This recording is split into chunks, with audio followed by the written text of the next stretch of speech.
अजून एक असं कोकणामध्ये टाईप आहे ब्रह्मराक्षस म्हणून. ब्रह्मराक्षस, हो, ह्यांच्याबद्दल. ब्रह्मराक्षस म्हणजे कसं आहे ना की ब्रह्मराक्षस हा असा भूत असतो ज्याला बऱ्याच गोष्टींचं नॉलेज असतं.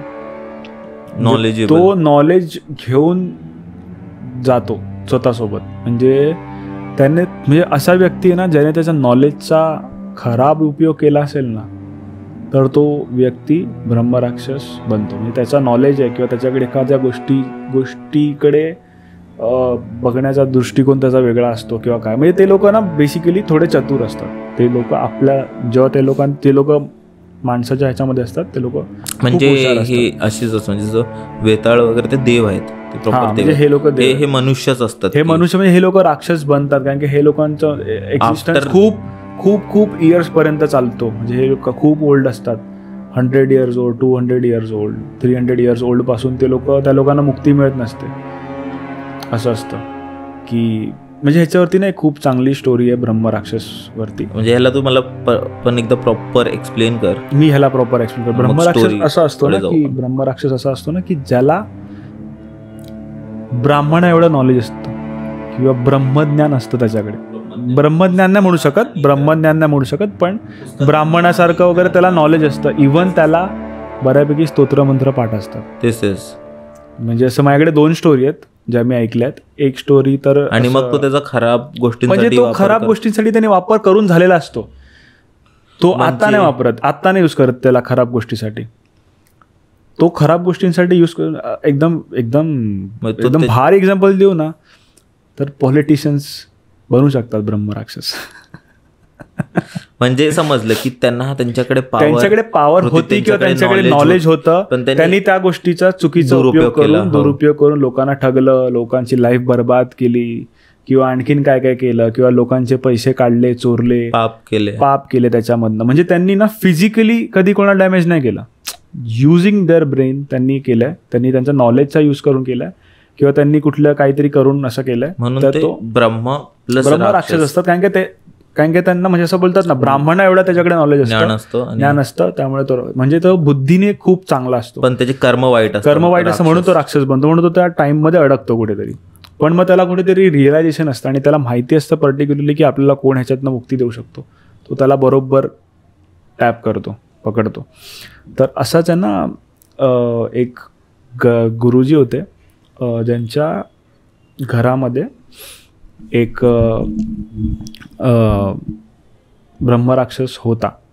त्याच्या घरामध्ये होता बट ते स्वतः ब्राह्मण होते. तर त्यांना जशी जशी त्यांची भक्ती वाढत गेली तसं तसं त्यांना रिअलायझेशन व्हायला लागलं की आपल्या घरामध्ये आहे काहीतरी. तर त्यांनी पूजा वगैरे घालायचं ठरवलं. हे सगळं ठीक करण्यासाठी पूजा वगैरे करायचं ठरवलं. म्हणजे माझ्याकडे 2 गॉड्सचे त्याच्यामध्ये एक्झाम्पल. आता मी स्वतः स्वामी समर्थांना खूप मानतो. तर कसं आहे ना की त्याने पूजा वगैरे ठेवली होती. तर त्याने प्रॉपर पूजेसाठी वगैरे त्याच्या आता पंडित होता किंवा काय त्याच्याकडे सगळे असे लोक होते की जे त्याने सांगितलं की माझ्या घरी असा असा प्रॉब्लेम आहे. तर मग त्याने पण त्याच्यापेक्षा जे आणखीन जास्त चांगले पंडित होते त्या लोकांना त्यांच्याशी कॉर्डिनेट केला. मग त्याने एका ब्राह्मणाला बोलवलं की जो त्याच्यापेक्षा नॉलेजेबल होता आणि ज्याच्याकडे जास्त पॉवर होती. त्या ब्राह्मणाला त्यांनी बोलवलं. तर त्यांनी ना त्यांच्याकडचा एक स्वामी समर्थांचा फोटो आणला होता. तर त्यांनी तो त्यांच्या घरात आणला आणि त्यांनी पूजा स्टार्ट केली. आणि पूजा ज्यावेळी स्टार्ट केली ना तर आता हे लोकांचं त्यांनी सगळं मंत्र वगैरे त्यांनी चालू केले, पूजा वगैरे स्टार्ट केली, जे काय असेल. आता मला ते ॲक्च्युअल रिच्युअल्स नाही माहिती, मी ही स्टोरी ऐकून आहे. तर त्या लोकांनी ते सगळं चालू केलं आणि चालू केल्यावरती ना त्यांना असा एक थोडं काहीतरी वियर्ड वाटायला लागलं किंवा कुछ तो चल रहा है. तर मग आहे ना काहीतरी असं सडनली घराच्या बाहेर गेला. तर आतमध्ये पूजा वगैरे चालू होती. तर जो ब्राह्मण होता ना, जो आतला ब्राह्मण होता, ब्रह्मराक्षस नाही जो नॉलेजेबल पंडित आला होता त्याचे ना उच्चार थोडे तोतले होते आणि तो अथर्वशीर्ष म्हणत होता आणि आणखीन असे काय काय म्हणत होता, स्तोत्र वगैरे म्हणत होता. त्याने चालू केलेली पूजा. तर तो ब्रह्मराक्षस बाहेर गेला पण त्या ब्राह्मणाचे उच्चार स्पष्ट नव्हते.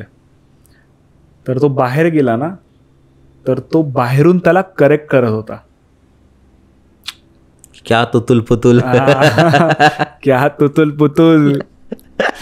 तर तो बाहेरून करेक्ट करत होता त्याला. बरं. हा. की तर म्हणजे बोलतात ना की तू अथर्वशीर्ष म्हणतोयस तर भाई प्रोनाऊन्सिएशन हे ठेव. म्हणजे त्याला प्रोनाऊन्सिएशन येत होते मंत्रांचे उच्चार त्याला येत होते आणि तो बाहेरून त्याला सांगत होता. तर मग तो ब्राह्मण होता, म्हणजे पंडित जो होता तो पण आता कसं ते लोक युजली ह्या सगळ्या लोकांशी डील करतात. तर तो पण त्याला ॲरोगंटली बोलला, एवढंच आहे, ये ना तू कर. एवढा शहाणपणा शिकवतोय, इव्हेंच्युअली आम्ही करतोय तुझ्यासाठीच, तुला निकोंडनं बाहेर काढण्यासाठी, एवढं तर तू कर ना. तर त्याने जसा रिप्लाय दिला तो खूप सॅवेज होता. म्हणजे तो हे होता, तो बोलला की आलो असतो मी आतमध्ये, इतका टाईमपासून आतमध्ये होतो, पण तू माझ्या बापाचा आतमध्ये फोटो आणला ना, त्यामुळे मला बाहेर यावं लागलं. बाप बसलाय माझा आतमध्ये. म्हणजे त्यांनी असं स्वामींकडे दाखवलं, स्वामींचा फोटो, तर बाप बसलाय माझा आतमध्ये, नाहीतर दाखवलं असतं मी कोण आहे तुला. म्हणजे म्हणजे असं नाही की हाही जो पंडित होता ज्याच्या घरामध्ये होता त्याचा पण एक ऑरा होता स्वतःचा, पण तेवढा स्ट्रॉंग नव्हता. पण त्या ब्राह्मणाचा एवढा स्ट्रॉंग ऑरा होता, त्याच्या फोटोमध्ये पण एवढा स्वामींचं एक आपण म्हणतो ना वात्सल्य असू शकतं, की जसं त्याने ते आतमध्ये आणलं तो बाहेर निघून गेला आणि तो बाहेरून त्याला करेक्ट करत होता, प्रयत्न करत होता, म्हणजे हे करत होता. अशी एक स्टोरी आहे.